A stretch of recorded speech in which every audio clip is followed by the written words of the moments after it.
impossible for whites to work in the field, but made them perfect for labor in the field. So this set of beliefs, a set of scientific beliefs, was not buttressed by any real data, but only by the needs of the community. And this actually gave permission for doctors to acquire slaves for research.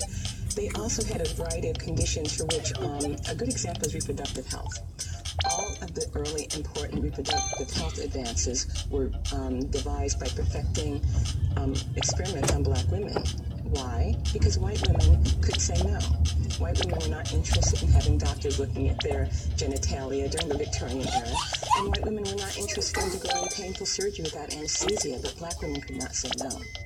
So this animus began, as we say, in the very early days of our republic, and it simply snowballed until by the time of the Civil War, blacks were being used almost exclusively in some venues and in very high proportion in others for everything, vaccine design, experimental surgeries, and they were never consensual. You never asked their permission, and rarely were they therapeutic. They were mostly to expand medical knowledge. We have to go to break. When we come back, I want to ask you about the Tuskegee experiment, which a lot of people know about, but you say actually the emphasis on that obscures a lot of other experimentation that has gone on over the last centuries. We are talking to Harriet Washington. She's author of the book Medical Apartheid. We'll be back in a minute.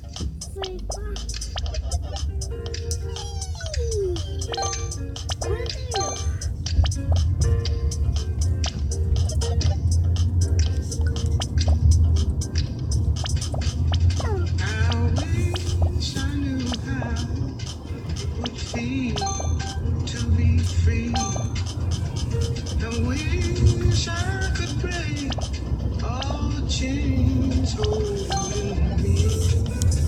I wish I could say all the things that.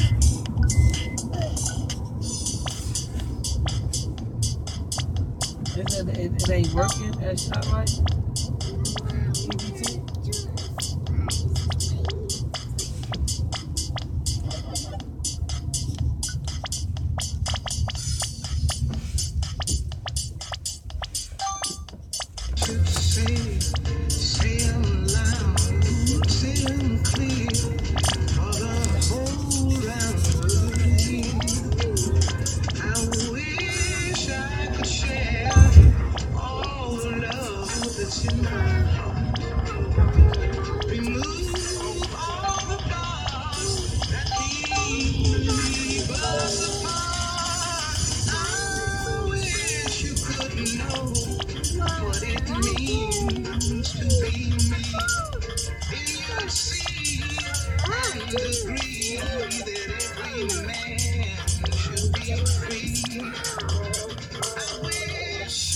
I knew how it feels to be free.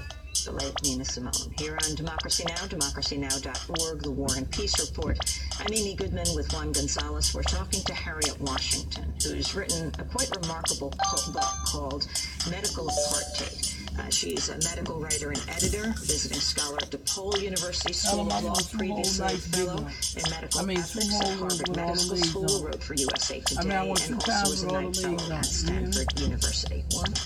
Yeah, before we come up to modern times, I'd like to get back to the slavery period. And in your book, you talk about you document specific examples of some of the doctors who were involved in these ghoulish experiments. So you mentioned Dr. James Marion Sims and Dr. Walter F. Jones. Can you talk about some of the things that they practiced on slaves in those days? Right. James Marion Sims was a very important surgeon from Alabama, and all of his medical experimentation took place with slaves. He took the skulls of young children, young black children, only black children, and he opened their heads and moved around the bones of the skull to see what would happen. Posited as a cure for disease, but there was no rationale for that. He also decided to remove the jawbone of a slave, but this slave was pretty intractable. He did not want the surgery. He loudly protested against it, and in response, Dr. Sims had him tied to a barber's chair and held immobile while he operated on him without anesthesia. But he's most infamous for his experiments, reproductive experiments with black women. He bought and otherwise acquired a group of black women who he housed in a laboratory. And over the period of 5 years and approximately 40 surgeries on one slave alone, he sought to cure a devastating complication of childbirth called vesicovaginal fistula. This cure entailed repeatedly doing incisions on their genitalia.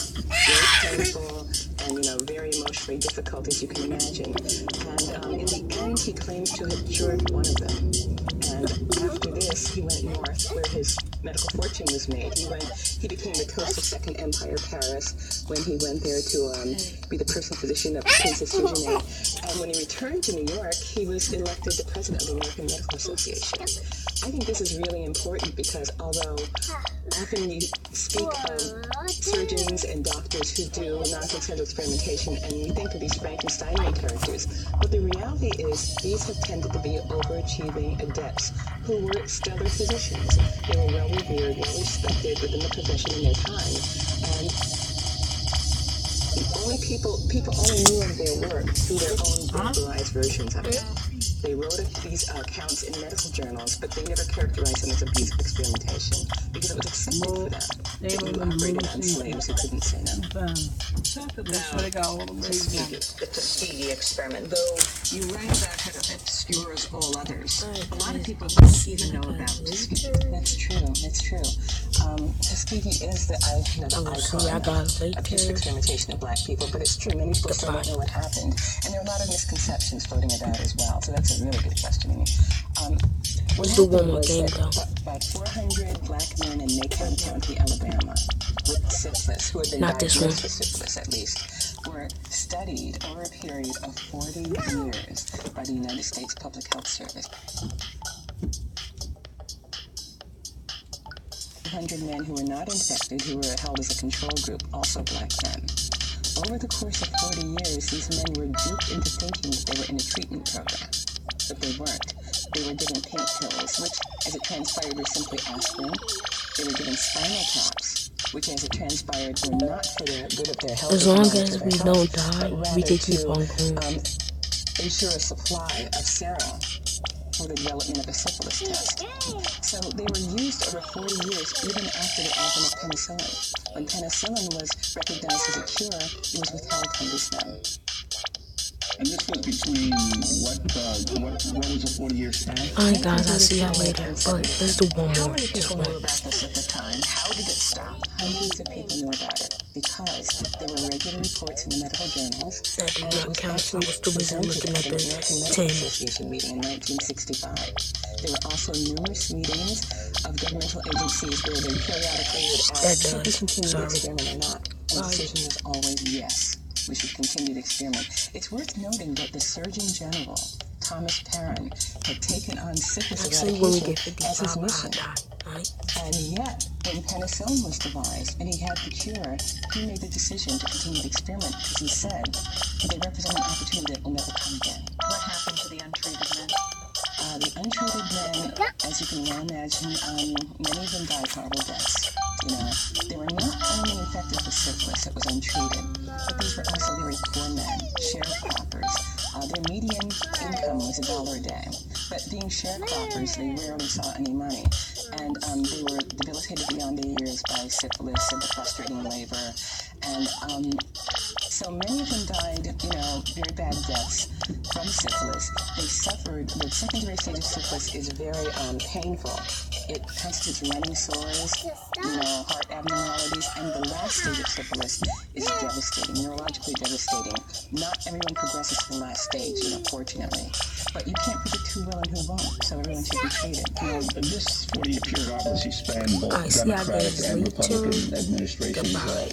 in charge of the United States Wait, Public let me Health buy Service. somebody Did your first, research uncover anybody who actually raised alarm and questioned? I mean, not just asked should we continue it, but actually tried to oppose a call for an end to this experimentation. 2 people. One was Dr. Irvin Schatz of Detroit, who wrote a letter to the Public Health Service after they published an article in a premier medical journal. Let's go. And he said, I'm shocked See and y'all guys astonished that later. you are permitting these men to continue